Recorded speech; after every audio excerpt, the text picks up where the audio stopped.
Bonjour, chers amis de mon cœur.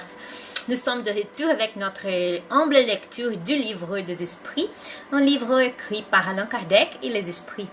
Commençons par lire les questions et réponses sur l'esprit et matière. Question 21. La matière est-elle de toute éternité comme Dieu, ou bien a-t-elle été créée par lui dans un temps quelconque? Réponse. Dieu seul le sait. Cependant, il est une chose que votre raison doit vous indiquer. C'est que Dieu, type d'amour et de charité, n'a jamais été inactif.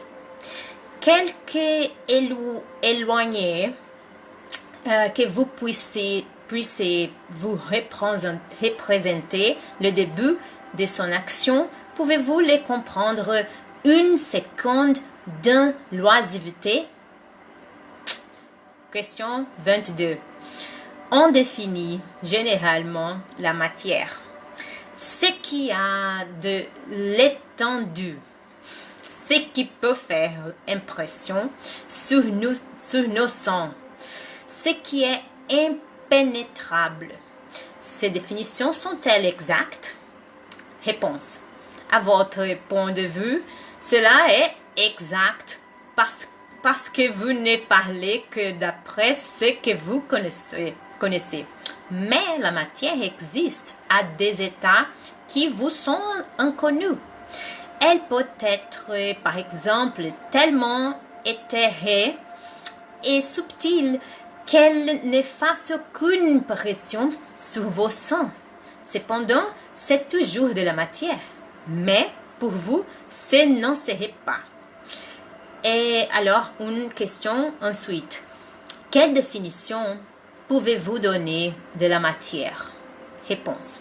La matière est le lien qui enchaîne l'esprit. C'est l'instrument qui les sert et sur lequel, en même temps, il exerce son action. Une phrase de Kardec après cette réponse. À ce point de vue, on peut dire que la matière est l'agent, l'intermédiaire à l'aide duquel et sur lequel agit l'esprit. Question 23. Qu'est-ce que l'esprit?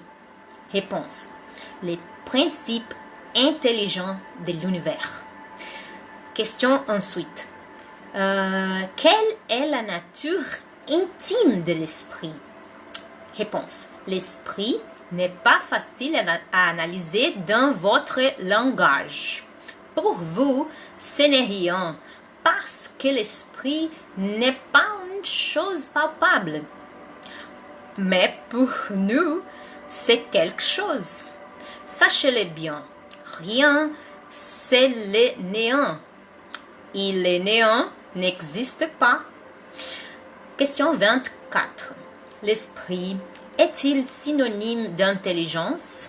Réponse. L'intelligence est un attribut essentiel de l'esprit. Mais l'un et l'autre se confondent dans un principe commun. De sorte que pour vous, c'est une même chose. Question 25. L'esprit est-il indépendant de la matière ou n'est-il qu'une propriété? Comme les couleurs sont des propriétés de la lumière et les sont une propriété de l'air? Réponse. L'une et l'autre sont distinctes, mais il faut l'union et de l'esprit et de la matière pour intelligenter la matière. Question ensuite. Cette union est-elle également nécessaire pour la manifestation de l'esprit? Nous entendons ici par esprit le principe de l'intelligence, abstraction faite des individualités désignées sur ces noms. Réponse. Elle est nécessaire pour vous parce que vous n'êtes pas organisé pour percevoir l'esprit sans la matière. Vos sens ne sont pas faits pour cela. Question 26. Peut-on concevoir l'esprit sans la matière et la matière sans l'esprit? Réponse. On le peut sans doute par la pensée. Question 27. Il y aurait ainsi deux éléments généraux de l'univers, la matière et l'esprit? Réponse. Oui, et par-dessous tout cela, Dieu, le Créateur, le Père de toutes choses. Ces trois choses sont les principes de tout ce qui existe, la Trinité universelle.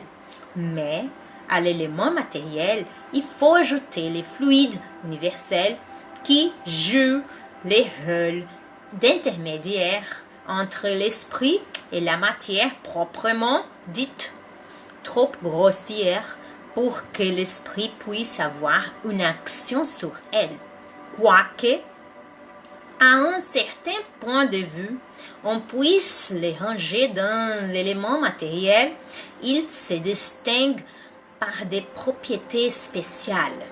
S'il était matière positivement, il n'y aurait pas de raison pour que l'esprit ne le fût pas aussi.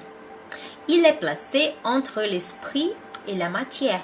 Il est fluide, comme la matière est matière, susceptible par ses innombrables combinaisons avec celle-ci, et sous l'action de l'esprit, de produire l'infinie variété des choses dont vous ne connaissez qu'une faible partie.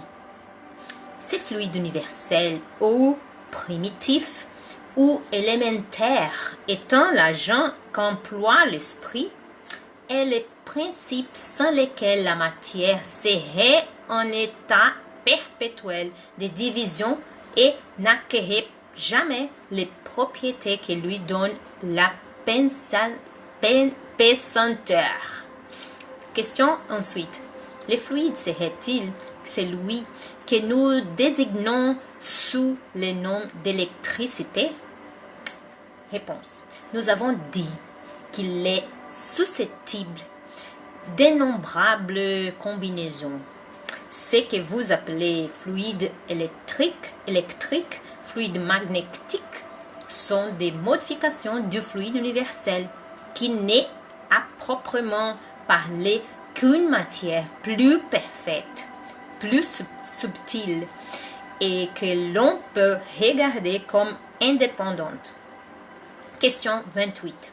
Puisque l'esprit est lui-même quelque chose, ne serait-il pas plus exact et moins sujet à confusion de désigner ces deux éléments généreux par les mots matière inerte et matière intelligente?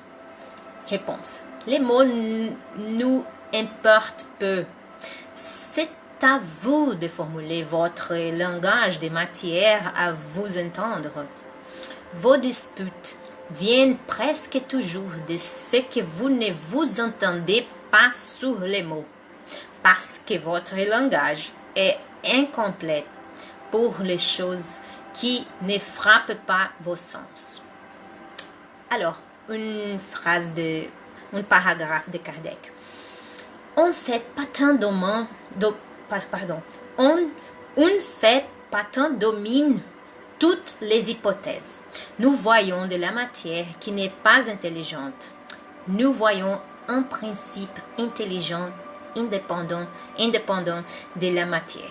L'origine et la connexion de ces deux choses nous sont inconnues.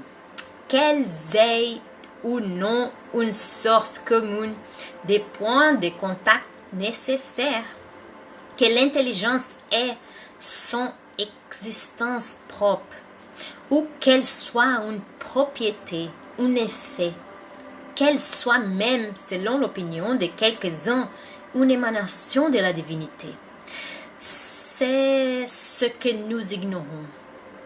elles nous apparaissent distinctes.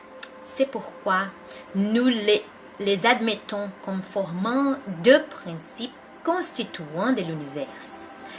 Nous voyons au-dessous de tout cela une intelligence qui domine toutes les autres, qui les gouverne toutes, qui s'en distingue par des attributs essentiels.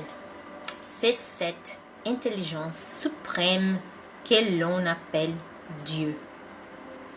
Eh bien, nous avons terminé notre lecture d'aujourd'hui. J'espère que vous l'avez apprécié autant que moi. Que Dieu vous bénisse tous. Bisous.